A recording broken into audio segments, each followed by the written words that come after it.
Ang lahat ng opinyon, pagtingin, pananaw o kuro-kuro ng mga bisita at panauhin o mga anchors o host sa programang ito ay sarili at tanging opinyon at pananaw ng mga nabanggit at hindi opinyon o pananaw ng Aliw Broadcasting Corporation, mga producers o mga namamahala ng Aliw Broadcasting o anumang organisasyon na affiliated sa network at kailanman ay hindi iniendorso ng Aliw Broadcasting Corporation ang mga nabanggit na opinyon at pananaw sa programa.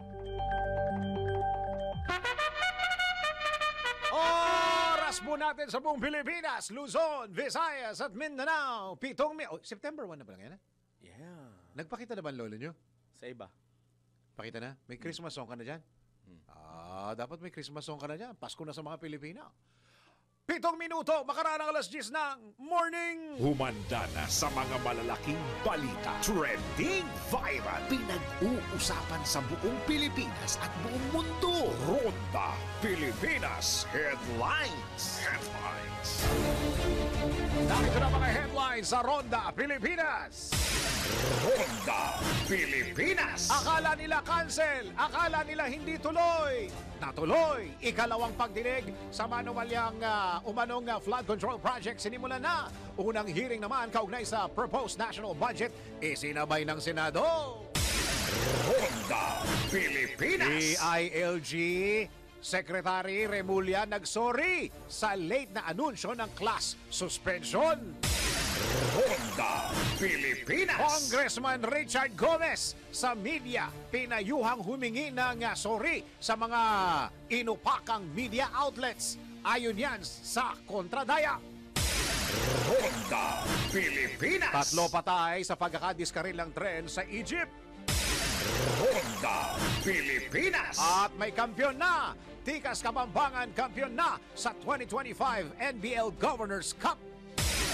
Ronda Pilipinas. Sisilip na ba ang LPA bilang bagyo at ano ang dapat asahan sa mga susunod na araw? Alamin sa live weather report ni Daryl Justin. Ronda Pilipinas. Gordon Ramsay inoperahan dahil sa skin cancer. Ronda Pilipinas. Nangungulit ang ex-boyfriend para makipagbalikan sa'yo. Alam mo ba na bawal yung pangungulit na yan? Alamin ang kaparusahan sa NBI. Naku, bawal ito. Ronda Pilipinas. Totoo nga ba na mas magandang option ang paglalakad para magpapayat kumpara sa pagtakbo? Mamaya, let's prove it. Ronda Pilipinas. Mga nagpabakuna kontra COVID-19, posibleng magkaroon ng cancer? Ha? Alamin natin kung fact or fake. Ronda Pilipinas. Ang mga malalaking mga balita, ang mga matitinding mga pinag-uusapan, ang mga maiinit at pinagtatalunang mga issue. Lahat hagip, lahat malalaman. Hindi lang sa buong Metro at Mega Manila. Kasama na ang buong Pilipinas. Hahagupit na ang mga malalaking issue sa Ronda Pilipinas. Live na live sa DWIZ AM Metro at Mega Manila. Naka-live din sa DWIZ News FM Regional Stations. Naka-live din sa Radyo Ronda AM Radio sa Pilipinas. Live ding mapapanood sa Aliw 23 Free TV. At naka-live din sa lahat ng DWIZ Digital News accounts, Facebook, YouTube at DWIZ News website. Ronda Pilipinas. Wala nang mahuhuli sa balita. Wala nang maiiwanang issue na hindi mo alam. Ngayon, updated ka na sa Ronda Pilipinas. Kasama si Dennis Antenor Jr. Ronda Pilipinas. Ayan na! Dear Kuya Dennis. Gusto ko Dear Kuya Dennis. Sino ba yan? Si Jency ba yan? Ha? Fancy meeting you alone in the crowd. Ayan, naaalala nyo pa ba ang mga panahon na tayo'y lumubog sa bahay? Hoy, tuloy ha! Nag-announce po kasi itong si Secretary Remulla na walang pasok. So akala ng Senado, since na government, wala silang pasok at hindi tuloy. Damay, damay. Oo. Kaso, natuloy. Mhm. Di ba ngayon yung second hearing? Ang pagkakaalam ko pa nga ho, ang mangyayari sa bukas, Congress. Ang alam ko, tama ba ako, Jelly? Ha, Jelly? Ang alam ko, bukas yata ang Congress regarding flood control. Okay? Kung paniniwalaan nyo yung hearing ng dalawang kongreso, bahala na kayo doon. Bahala na kayo. Iba may ibang inaabangan sa hearing ng Senado ngayon eh. Though ang pagkakabasa ko doon sa mga articles kanina at mga news sa Chihuachenes Eclavu, Yeah. parang hindi na yata ipapatawag itong si Secretary Bunuan dahil nag-resign na. Sa Kongreso? Oo. Pero Hindi, sa Senado.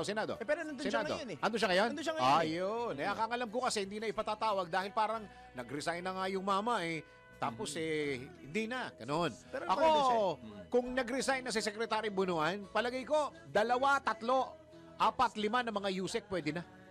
No? Tama. Oh, kasi malalaman mo talaga yun Malalaman mo talaga lalo na pagka 5 o kaya 3 tao ang kausap, tapos hindi nagtutugma-tugma yung mga sinasabi nila, ayan, madali mahuli yan.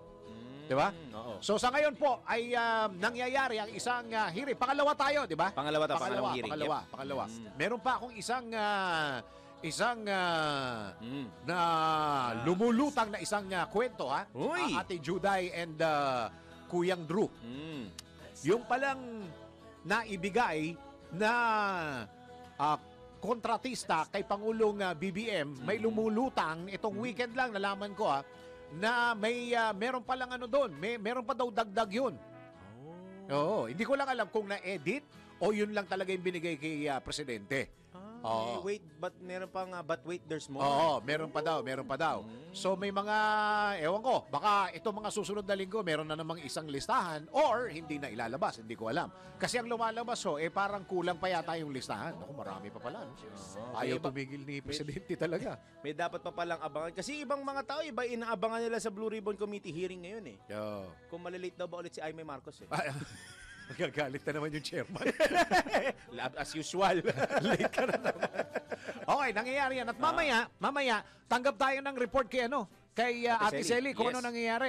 At kung dumating, totoo, no? Confirm na dumating sa Secretary Bunuan nandun ngayon. oo. So, ilan ngayon ang na mga kontratista na nandun? Oo, kasi Oo. parang, eto, may tinitignan akong picture ngayon dito eh. Si Diskaya, andun niya yun. Nandun? Ayun, naka-hands up pa siya, oo. Oo nga. Alam mo si Diskaya kasi, kapag, ano ba ngayon? Lunes, Hindi coding yan. Bakit? Isang sasakyan lang ang hindi pwede dyan. May 39 pa yan. Lusot sa lahat yan. Yun lang. May 39 pa na Tama. sasakyan yan. Tayo, tigi-tigi isa lang. Pagka isang magga-grab ka na lang At saka Diba? gagawin niya, tatanggal sa lamin yan. Pupunta ka sa Senado. Mini, Ayan. Ito yung coding. Ilan yon? 39. Iyo. Yung isa lang ang coding. Tama. Hindi ba kayo nainggit niyan? Hindi ba kayo nainggit niyan? 39. At tigilan na daw natin yung mga tigilan na natin yung mga pagbabash nung mga anak, yung mga pamangkin, mga kamag-anak. Tigilan na daw natin kasi daw nade-depress. Si kain na lang tayo Oo. sa restaurant. Pagka na-depress kaya yun, paano ba ma-depress ang mga mayayaman? Hindi ba pumupunta sa ibang bansa yan? Oo. Di ba nag-beach yung mga yan? Tayo mga pangkaraniwang Pilipino, pag na-depress, wala. Hindi, ang mayaman, pagka nade-depress, Oh. impulsive shopping sila. Ang sarap naman ma-depress na. Samantala tayo, pag na-depress ka, pasok ka pa rin. Yan. Di ba? Di ba? Ay, ganon. Magandang araw, Pilipinas! Ay, salamat naman, Lunes na ngayon. At natuloy ang second hearing dyan sa Senado. Live na tayo sa DWIZ News nationwide. Live na rin tayo sa DWIZ News FM regional stations at sa Radyo Ronda. At sa lahat ng ginagawang radyo ang kanilang mga TV, Aleo Channel 23 at DWIZ News TV. Magandang araw, Pilipinas. Ako ang iyong magiging tagapagbalita. Ako si Dennis Antenor Junior. Ronda Pilipinas. Sa detalye ng mga balita, gumugulong na ang ikalawang pagdinig ng Senado kaugnay sa anomalya ng flood control project sa bansa. Present sa naturang hearing ang nagbitiw na kalihim ng DPWH na si Secretary Manny Bunuan at ilang opisyal ng ahensya. Ayon kay Senate Blue Ribbon Committee Rodante Marcoleta, pag-uusapan sa ikalawang hearing ang 60 ghost flood control projects na nakakalat sa bansa. Umattend din sa pagdinig ang ilang kontratista na inimbitahan sa pagdinig ng Senado, kabilang na ang nagmamayari ng Alpha and Omega General Contractor and Development Corp na si Sara Diskaya. Samantala, uumpisahan na rin ngayong araw ang pagtalakay ng Senado sa panukalang 2026 budget. Kaya ng kanilang schedule yan? Naka-schedule ang briefing ng Department of Budget Coordination Committee o DBCC na tinatawag sa mga senador ukol sa nilalaman ng National Expenditure Program o yung tinatawag na NEP. Haharap sa briefing para ipaliwanag ang nilalaman ng kanilang isinumite na NEP ang mga economic managers ng Malacanang sa pangunguna ni na Finance Secretary Ralph Recto, Department of Economy, Planning and Development Secretary Arsenio Balisacan at Budget Secretary Amena Pangandaman. Ronda Pilipinas. Inako na ni Interior Secretary John Vic Remulla ang kasalanan sa late na anunsyo ng suspensyon ng klase sa gitna ng malakas na pag-ulan dulot ng low pressure area.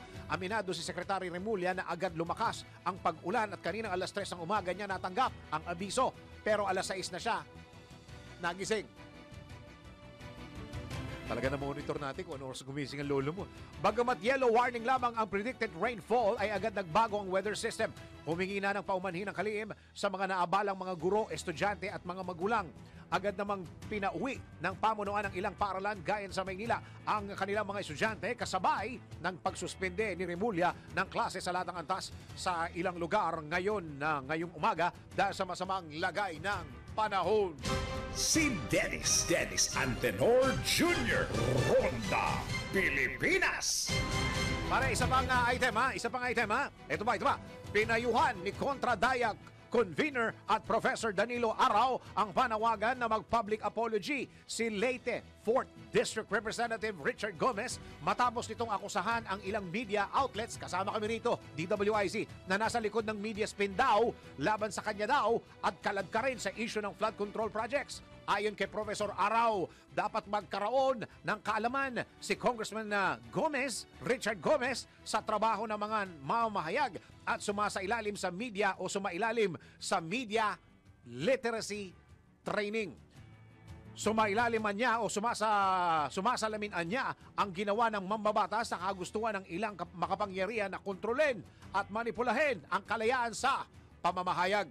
Kasi yung expectation natin sa media dapat pare-pareho lang at dapat naayon po sa normatibong pamantayan ng periodismo. Kasi yung attitude ni Gomez, at ito yung medyo bago sigurong babanggitin ko sa pagkakataong ito, reflective din yan kung gaanong nais kontrolin ng mayaman at makapangyarihan yung media. Parang yung media ay pwede mong mamanipula o kaya pwedeng yung mga periodista ay sumunod ayon sa ninanais mong naratibo. Syempre, hindi pwede yon kasi may konsepto po tayo ng kalayaan sa pamamahayag at yung isang component ng kalayaan sa pamamahayag ay yung tinatawag po nating editorial independent. At kaugnay nito, Congressman Richard Gomez, nilinaw ni Arao na normal lamang sa mga news media organizations ang pagsasagawa ng news gathering at pagkakaroon ng pare-parehas na paksa at taliwas sa akusasyon ng kongresista. Ito si Richard Gomez na nagsasabwatan ng mga ito daw para siraan siya. Yun na nga po kaya nga dapat talaga na maging straightforward si Gomez, mag-apologize siya kasi nga hindi naman porke pare-pareho yung tanong o pare-pareho yung issue na magiging paksa sa kanyang interview meron ng conspiracy.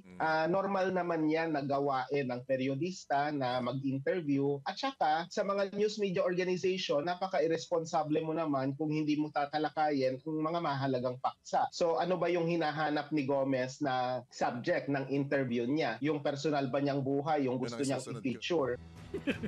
Ay, sorry. Ba yun? Natutuloy ako. Sorry, nakabukas yung mic eh. Hindi ko sinasadya. Tinig ni Kontra Daya Convener Professor Danilo Arao sa panayam ng DWIZ! Si Dennis Antenor Jr. Ronda Pilipinas. Ayan na, tanggap na tayo ng isang report. Mga hindi sumipot hindi dumating na kontratista kahit na isyuan na ng sabina, ipapa-aresto na kayo ng Senado. Hala, alamin natin ang report mula kay Patrol 19, Celi Ortega Bueno. Ate Celi, ilan silang dumating at hindi dumating? Ate Celi, go. Matapos na hindi pa rin sumipot sa pagdinig ng Senate Blue Ribbon Committee, kanina akala namin 2 na kontratista, pero ngayon yung iba pala humabol, so isa na lamang sa 10 kontratista na naisuhan ng sabina ang na-cite in contempt ng Blue Ribbon Committee. Makaraang hindi pa rin sumipot at nagpadala lang ng representative. Ibig sabihin, maharap na ito sa pag-aresto ng Senado. Ito ay si Edgar Acosta, ang president ng Hightone Construction and Development Corporation. Una kasi rito, nabanggit yung Yumir Villanueva, ang president ng Top-Notch Catalyst Builders Incorporated, at si Maria Roma and Julian Rimando, ang owner ng St. Timothy Construction Corporation, pero dumating ang mga ito at nandito pala sa plenary session. Ang pinapumuna ay kanilang representative, pero nung hindi payagan ng Blue Ribbon na representative ay saka lang umupo ang mga ito doon sa upuan ng mga invited resource person. Si Senator Erwin Tulfo ang una nag-motion na ipakontempt ang mga ito, bagay na sinundahan naman ni Senate President Pro Tempore Jingo Estrada at Senator Bato de la Rosa, at agad na inaprubahan ni Senator Rodante Marcoleta, ang chairman ng Blue Ribbon Committee. So natin yung bahagi ng pag-motion ni Senator Bato de la Rosa at pag-approve naman ni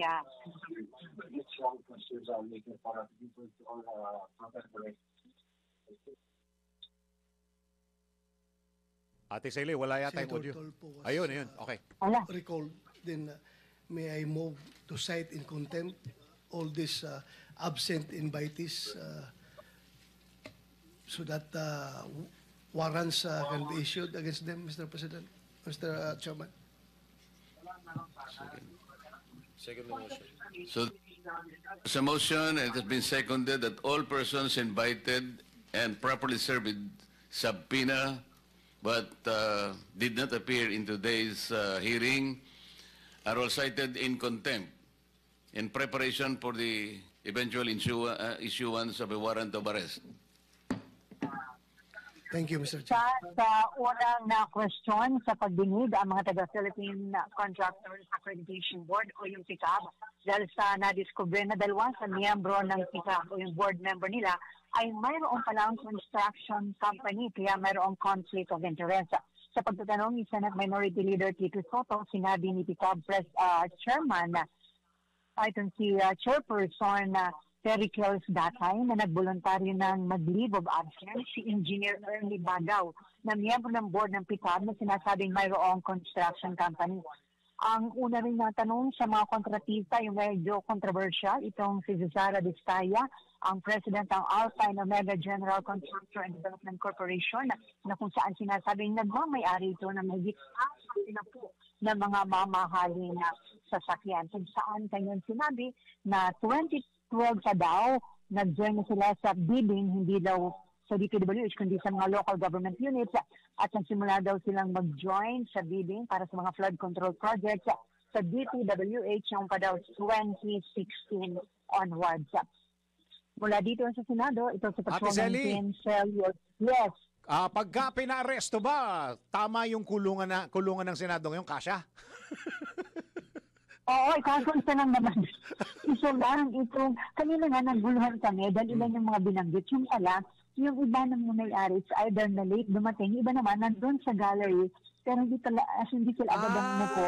May mga pinaupo sila na representative. Akala nila pwede na hindi sila, kundi representative. Kaso, hindi pumayag itong mga taga-Blue Ribbon na representative. Gusto nila kung sino yung may-ari na inisyuhan ng sabina, ay sila yung dapat maupo at humarap dito sa hearing para sagutin yung mga issue laban sa kanila. So ilan yung ipapa-aresto? Isa na lang. Isa lang pala. Oo. Si Mr. Edgar Acosta, ang president ng Hightone Construction and Development Corporation. So tingnan natin kung hahabol ba ito, matapos na siya na-contempt, pero for the meantime, na-cite in contempt ito, at ang ibig sabihin, susunod na hakbang dyan ng Senate ay mag-issue ng warrant of arrest laban sa kanya. So ibig sabihin, pagka ngayon, nalaman niya na may ganyan, may warrant of arrest na mangyayari, pwedeng humabol? Pwede, oo, para mabawi ng Blue Ribbon yung pag-cite in contempt. Basta siya magpakita rito at sumagot sa mga magiging katanungan sa kanya ng mga miyembro ng Senate Blue Ribbon na Committee. Oo, So siguro. yan, Oo, titingnan siguro. natin Oo, yung oo. magiging kaganapan pa dito sa pangalawang pagdinig na Senate Blue Ribbon Committee sa mga issue ng katiwalian pagdating sa mga flood control projects. Ito, sa Patrol 19, Shelley Ortega Bueno, ang sa DCWI, magbabalita ng tama. Kapag may bagong balita, naka-on air, agad-agad, DWIZ Patrol Report. Kasi ang pagkakadinig ko parang 10, yung pala isa na lang. Pwede. Tapos pag humabol pa ngayon, pag humabol siya, mababawi yung ano. Pero feeling ko kapag pwede pa naman silang, hindi ibig sabihin na pumunta sila doon tapos na ang pagkasite sa kanila ay contempt. Oo. Kung itong mga to, yung mga senador, maiksi ang PC niya pag nag-iimbestiga. Saka nakasite in contempt na eh. Tsaka pa, Ano na eh. hindi. Pero nandun, di ba na sabi siyang, babawiin? Hindi, pwedeng bawiin niya pag na dumating naman siya. Paano pagka hindi naman sinagot ng yung mga tanong ng mga senador? Ibang usapan yun.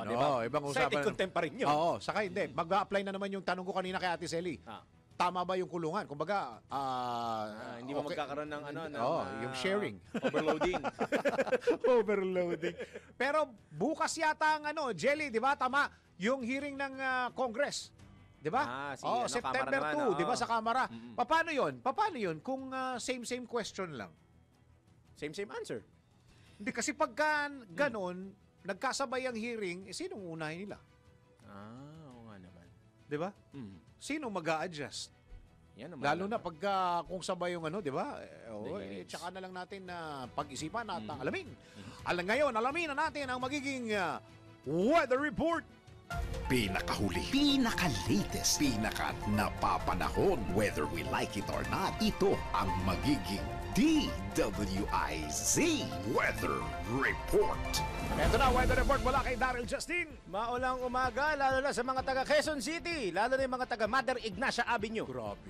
Ang bihirang nangyari doon. Ay, ginawa nilang Isla Ignacia. Yun na ata ang bagong pangalan niya. Isla Ignacia. Isla Ignacia, hindi Mother Ignacia. Hindi na Mother Isla na siya ngayon. May isa pa, Dagat Araneta.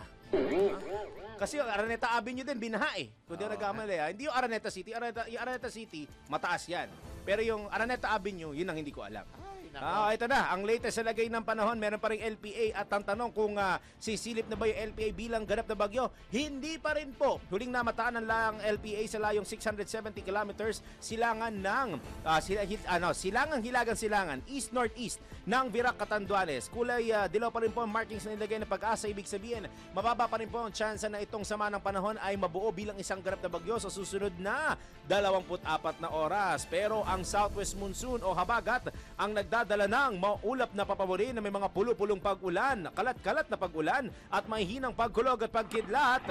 Lalo na dito sa Metro Manila, kaya sinuspende ni DILG Secretary Remulla, kaso late daw. Visayas, Mimaropa, the rest of Central Luzon. At least umamin.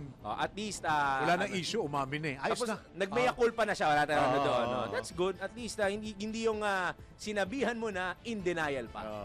Pati yung nalalaming bahagi ng Calabarzon, Southwest Monsoon po. Pero ang Bicol Region, Aurora, Bulacan, Quezon at Rizal, same weather conditions po tayo dahil naman po dun sa nabanggit na LPA. Ang Zamboanga Peninsula, Northern Mindanao at Caraga, bahagyang maulap hanggang sa maulap na pawirin na generally fair and good weather na may mga isolated rain showers lamang sa hapon o gabi dulot ng habagat at ang nalalabing bahagi ng bansa partly cloudy to cloudy skies with isolated rain showers and very mahihinang thunderstorms dulot ng localized thunderstorms. Sa latest na weather advisory ng Pag-asa kaninang alas 5 ng morning, 50 to 100 mm sa mga pagulan ang maaaring maranasan ngayong araw ng Camarines Norte, Camarines Sur, Quezon Province, Occidental Mindoro, Antique at Palawan, dulot nga po ng LPA at ng presensya ng Southwest Monsoon sa ating bansa. Kaya inaasahan pa rin po ang mga localized flooding na parang magiging isla o dagat ang mga lugar ninyo dahil hindi pa naayos ang mga drainage at kasama na pong posibilidad ng landslide sa mga nabanggit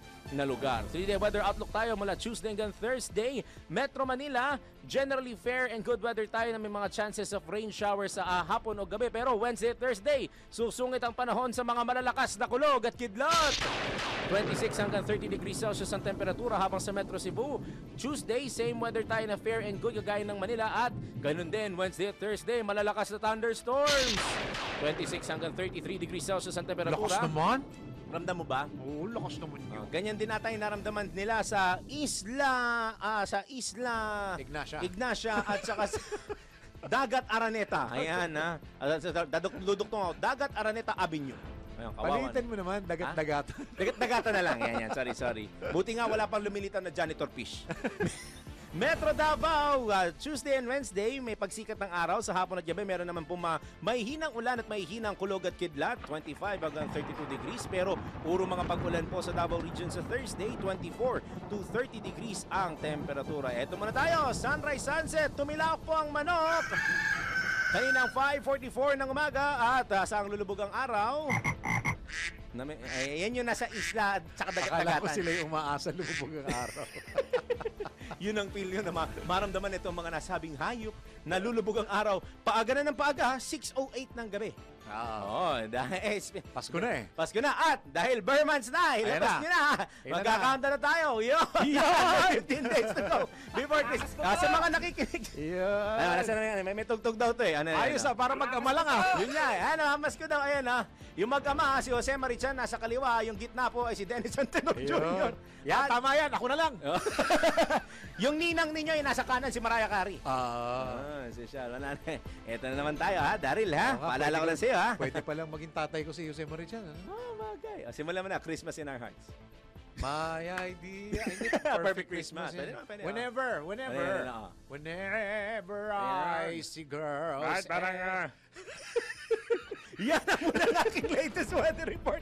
Whether you like it or not. Shout out kay Patrol 5. Ako po si Daryl Justin, nagbabalita ng tama. Whenever I see girls and boys. Ang ganda ng kanta mo, pare. Naglilingkod ng tama. Pinakahuli, pinaka-latest, pinaka-napapanahon, whether we like it or not, DWIZ Weather Report.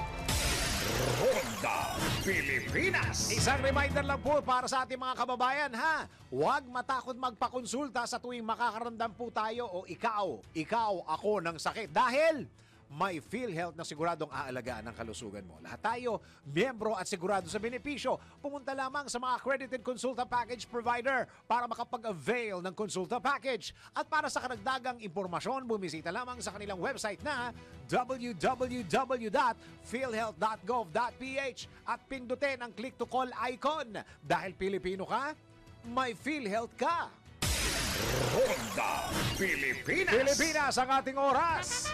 34 na minuto makaraan ng alas 10 ng morning. Tuloy-tuloy mga balita at impormasyon sa Ronda Pilipinas. Ngayon tanggap tayo ng isang report. DCSO nakikisa sa Lab for All ni First Lady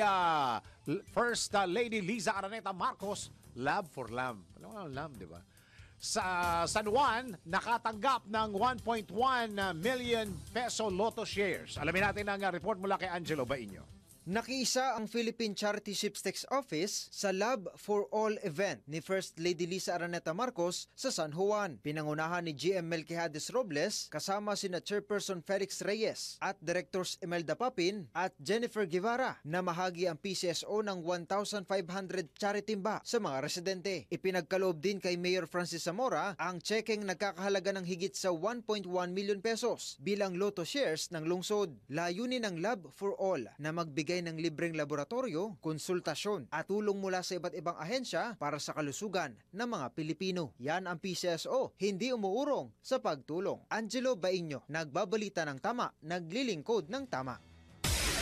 Ronda Pilipinas. At alam nyo ba na ang katumbas ng bawat taya sa Philippine Charity Sweepstakes Office o PCSO ay kawang gawa? Sa bawat ticket mo, siguradong may matutulungan kang kababayan sa kanilang pangangailangang medikal. Dahil sa PCSO, basta kawang gawa at pagtulong, hindi kanila uurungan. Kaya palaging tandaan, ang bawat taya may kawang gawa.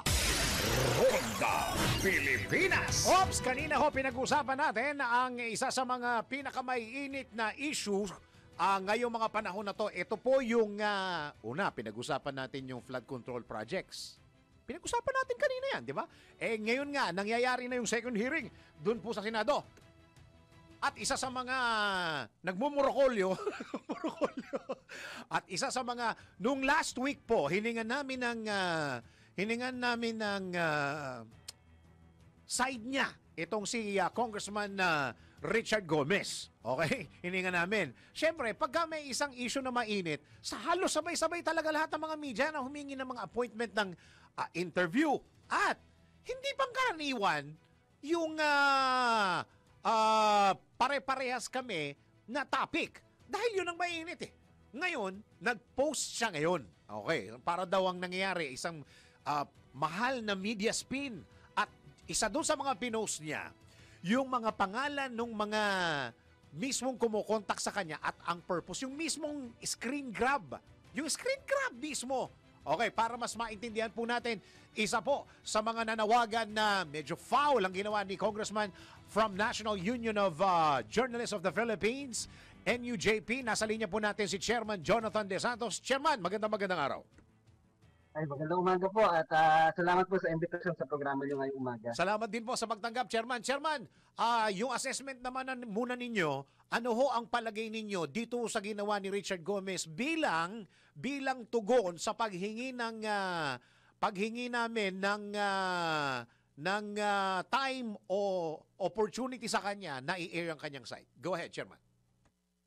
Nabanggit nyo, no? Medyo foul. Dagdagan natin, foul na foul talaga yun.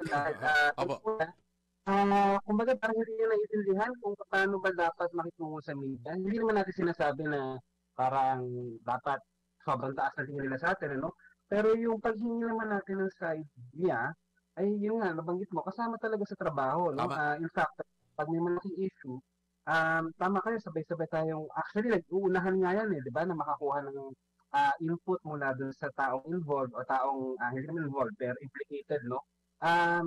At napakalaking talon para sa kanya na sabihin na media spill yun. Well, in fact, pabor nga sa kanya yun na hinihingi yung side niya. Pwede naman kasi, well, hindi pwede, pero pwede naman din na ilabas na lang yung allegation na link siya sa flood control structure na nakuha, no? Pero, kumbaga, dahil nga matino yung mga reporters, ay yun yung panig niya, no? Para makapag-explain siya. Yung pangalawang nakakatakot dyan, ay nilabas nga yung pangalan tsaka mga numero ng mga kumontak sa kanya ng media, no? Alam naman natin, panahon ng scam ngayon, pwedeng gamitin yun para sa scam. Or worse, pwedeng harassment mula sa mga supporter niya o kung sino mang makakita sa internet dahil hindi naman natin makokontrol kung sino makakita ng number na yun. So, yun nga po, no?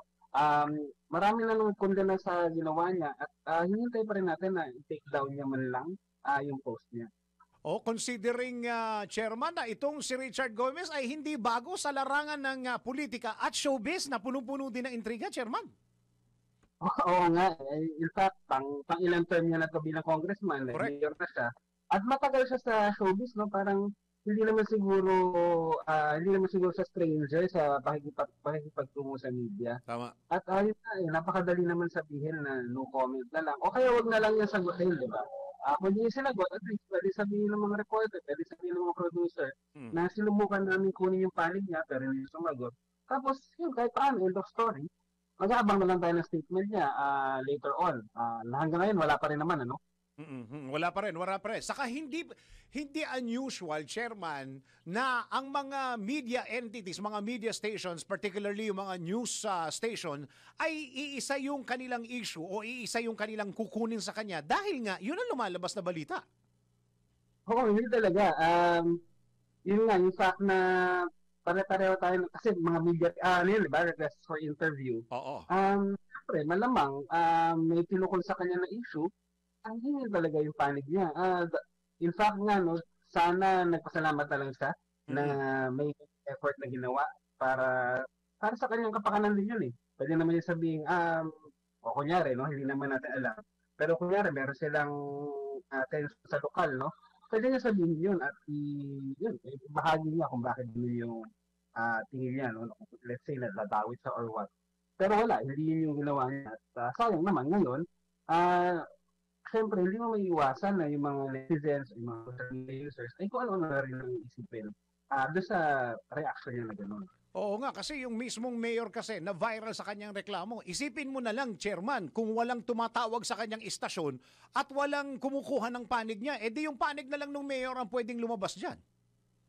Oo, yun nga talaga ang posibleng mangyari. At malamang yun nga nangyari.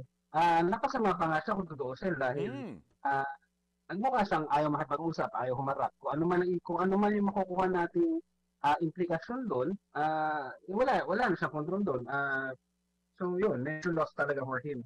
At ang maganda rin, dahil sa issue na to, ang mas importante naman talaga ay yung tingnan natin kung ano ba talaga yung kung ano yung sitwasyon dun sa lugar nila, no, sa Leyte. Ano nangyari doon sa flood control project na yun. I think may mga ganun na mga reports, no, pinapakita na gumuhunga at yung mga residente mismo, ilang nananawagan ng investigasyon. Paano kaya ito, Chairman? Kung lahat ng mga congressman, mga senador, mga sekretary ayaw na magsalita, ano implikasyon nito sa atin? Hindi mo ganun sa isang demokrasya. Alam naman po natin na ang kumbaga yung mga tanong ng mga media, ang tanong ng mga reporter, hindi naman po yan, kumbaga, para sa atin lang, no? In fact, ang mga tanong na yan ay para sa public, no? Para sa mamamayan, para malaman din kung ano yung sitwasyon sa mga area nila.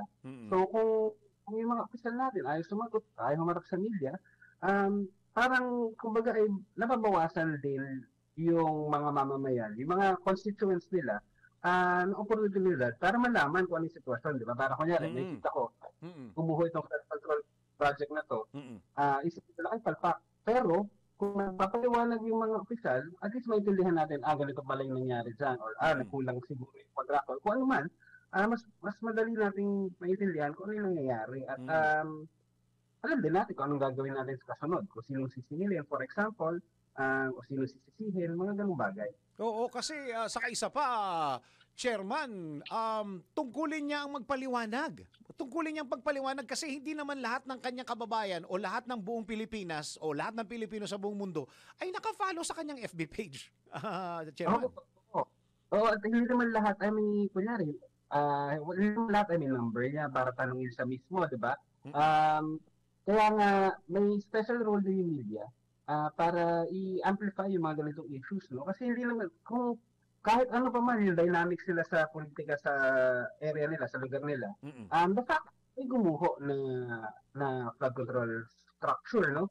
At hindi rin natin mapagkakaila na noong tinatayo yan o nung nag-groundbreaking yan, nandun naman siya at kumbaga binibida nila ito as a project, di ba? So normal din naman itanong kung ano nangyari, paano nangyari ito. Let's say meron namang maayos na explanation dito. Kunyari, umulan kasi kaya gumuho or whatever. Hindi at least mapapanatag yung mga residente na ganun pala nangyari. Ganito pala yung gagawin ng pamahalaan para sagutin itong issue na to. Wala. So hindi natin alam. Sa ngayon, ang lumulutang, Chairman, ay okay ba na mag-public apology siya at pakinggan siya o isang panah yung kaso sa Ethics Committee ng Congress? Okay. At minimum po sana ay tanggalin muna niya yung post niya, no? Kung hindi niya tanggalin yung post, at the very least, tanggalin niya yung mga picture, yung mga screenshot na may sensitive information dahil may question din po ito sa data privacy, no? Maaring may violation sa Data Privacy Act. Tapos, ang pangalawa, maganda sana kung mag-apologize siya. At kayanin niya yung role ng media, no? Na bahagi ng nation building, bahagi ng demokrasya.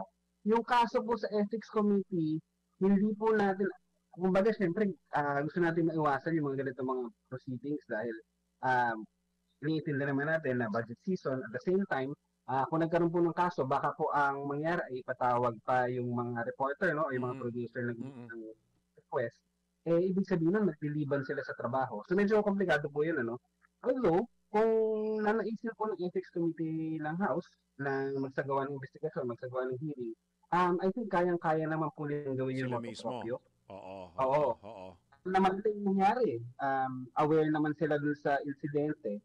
So at the very least siguro pwede siya hingan ng paliwanag kung ano nangyari, kung bakit gano'n yung pakikitungo niya. Dahil hindi naman po dahil congressman, hindi naman dahil senador ay hindi siya pwedeng tanungin ng mga tanong, no? Hindi Tama. lang ibig sabihin kahit ano pwede niyang gawin. May pananagutan pati sa taong bayan. In fact, yun nga po talaga yun. Public servant sila at para sa atin sila nagtatrabaho dapat, hindi yung kung ano lang pwede lang gawin. Kung trip lang nilang, kunyari, mag-away lang hindi, ay okay lang. Kasi pwede naman pag-usapan lahat. Sa totoo lang, Chairman, no? Or kung ayaw nyo lang, pwede lang na sila maglabas nga ng statement or kung ano man. Huwag nila tayong idaman, kumbaga. Kung let's say meron silang away sa Leyte, hindi natin alam. Hindi naman tayo kasali doon. In fact, kung titingnan nga natin, yung mga screenshots na pinost nyo, yung lahat ay, I think, Manila-based na mga newsrooms, no? So, hindi tayo aware talaga kung ano man yung dynamics doon. At yun nga, kasama nga yun kaya nga tayo humingi ng interview para maintindihan natin ang sitwasyon sa kanila. Tama. Okay. Chairman, maraming salamat po sa oras na binigay nyo sa DWIZ po. Maraming salamat ba? Magandang umaga sa atin. National Union of Journalists of the Philippines, Chairman Jonathan De Santos. Ronda Pilipinas. Alam mo, nakita ko na sa personal yan si Richard Gomez. Mabait. Mabait naman eh. Lahat ng mga nagpapaselfie sa kanya talagang pinagbibigyan ng lolo mo eh. Ewan ko ba't suplado tos ng panahon na yun. Hindi kaya, siguro panawagan din natin sa mga nakakarinig at sa mga nakakilala kay Congressman na pwede naman pag-usapan ng lahat ng yan. Iano ko lang yung sinabi ni Chairman na bahagi po ng ating tungkulin o trabaho ay magpaliwanag sa ating mga nasasakupan, kung hindi lang sa nating mga nasasakupan, pati din sa sambayan ng Pilipino. Dahil national personality na rin kayo, Congressman eh. Oras mo natin sa buong Pilipinas. 9 na minuto pa bago mag-11 ng morning. Alright, para sa ating sports balita, Tikas Kapampangan, kampiyon sa 2025 NBL Governors Cup. Sports news mula kay Ian Articona.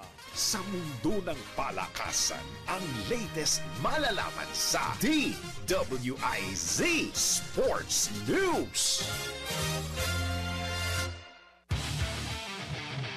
Sinelyuhan na ng Tikas Kapampangan ang serye para sa kampyonato ng 2025 NBL Governors Cup Finals matapos pataubin ng Taguig Generals sa final score na 100-96. Pinanguna ni Jasper Manalang ang Pampanga at nagtala ng 19 points, 2 assists at 2 rebounds. Habang sinelyuhan naman ni Jericho Isidro ang tagumpay sa kanyang huling tira na nagpalobo sa 4 na puntos na kalamangan kontra Taguig.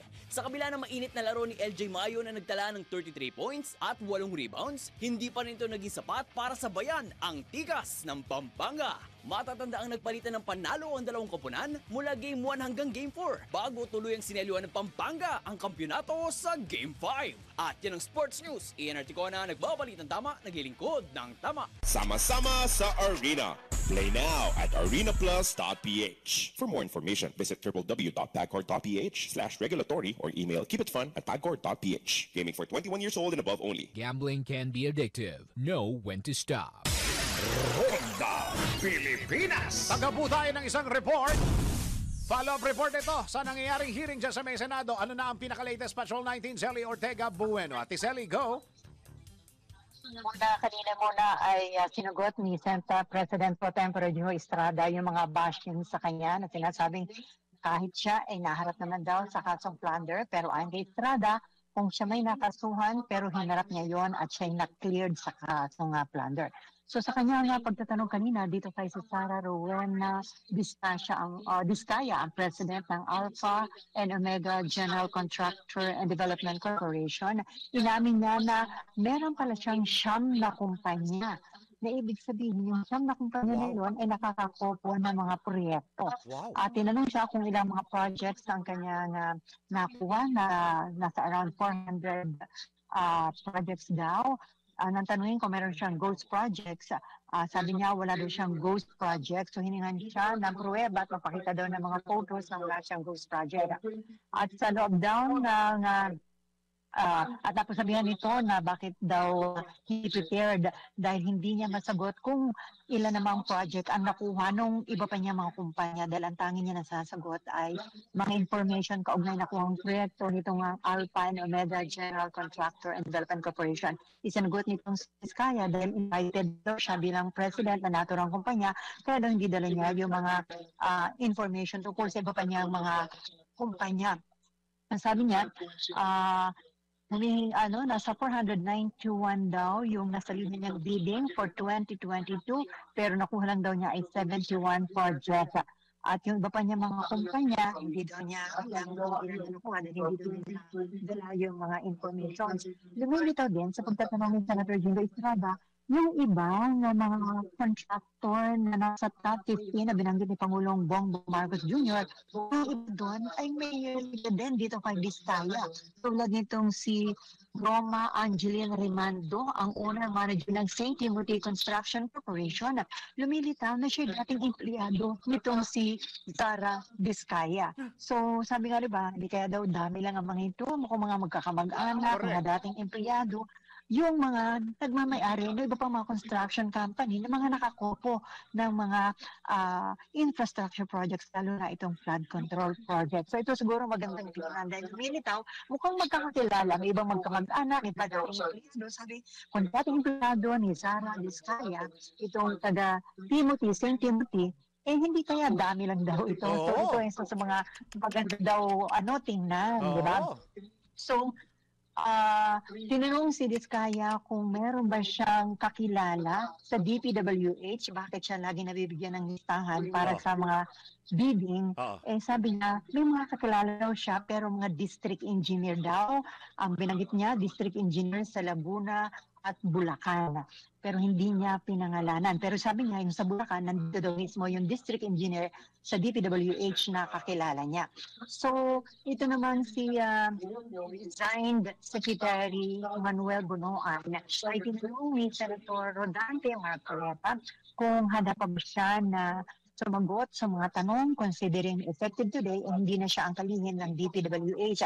So nag-manifest itong si Bunoan na considering na tinanggap na daw ng Pangulo yung kanyang resignation, kung pwedeng wag na siya magpaliwanag at excuse na siya dahil wala na nga siya sa kanyang posisyon bilang kalihim ng DPWH. Pero bago siya pinakawalan, tinanong muna ni Senator Risa Ontiveros kung wala ba siyang nasisilip na practice ng mga Vizcaya na pinaparent out yung kanilang lisensya para yung iba pa rin mga construction company ang makakuha ng daang-daang mga proyekto. Ang sabi ni Secretary Bunoan, tinitingnan na daw nila itong bagay na ito. So possible daw, sabi niya might be, sabi niya gano'n, at ito daw ay tinitingnan na nga ng DPWH. So tingnan natin, mukhang medyo, kung mapapansin mo, kapag siguro talagang binusisi mo ng gusto, itong mga nakakopo ng mga construction company, it's either magkakakilala at iba pa nga ay magkakamag-anak. Hi! Salamat, Ate Selly. Kaya sila ang nakakakuha ng mga proyekto. Ito, ito si Patrol 19, Sally Ortega Bueno para sa impilang metodong lakas sa DWIC. Nagbabalita ng tama, naglilingkod ng tama. Kapag may bagong balita, naka-on air, agad-agad, DWIC Patrol Report. Ito na ang latest, bagong-bago, fresh na fresh, DWIZ Showbiz News. Ay, hindi ko nakayanan yung report ni Ate Selly na yon. Talaga naman, Gordon Ramsay inoperahan dahil sa skin cancer. Showbiz balita mula kay Anton.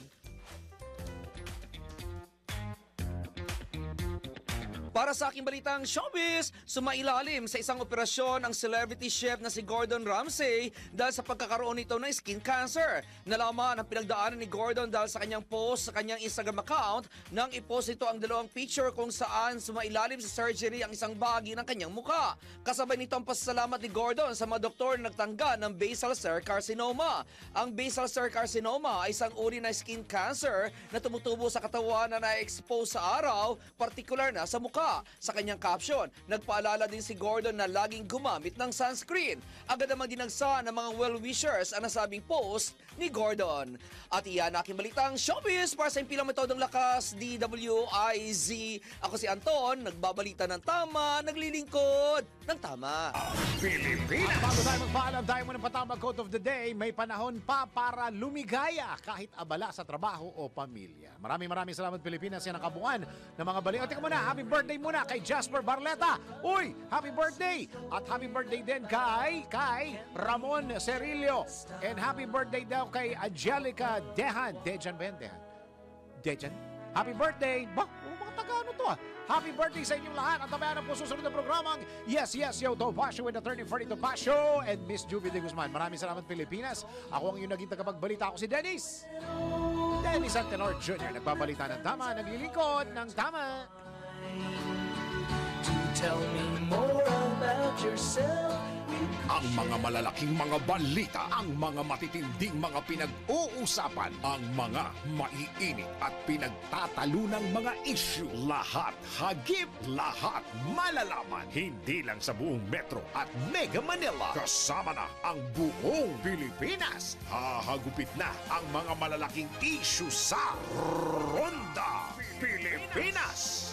Live na live sa DWIZ AM Metro at Mega Manila. Naka-live din sa DWIZ News FM Regional Stations. Naka-live din sa Radyo Ronda AM Radio sa Pilipinas. Live ding mapapanood sa Aliw 23 Free TV. At naka-live din sa lahat ng DWIZ Digital News accounts, Facebook, YouTube at DWIZ News website. Ronda Pilipinas. Wala nang mahuhuli sa balita. Wala nang maiiwanang issue na hindi mo alam. Ngayon, updated ka na sa Ronda Pilipinas. Kasama si Dennis Antenor Jr. Ronda Pilipinas. Monday to Friday,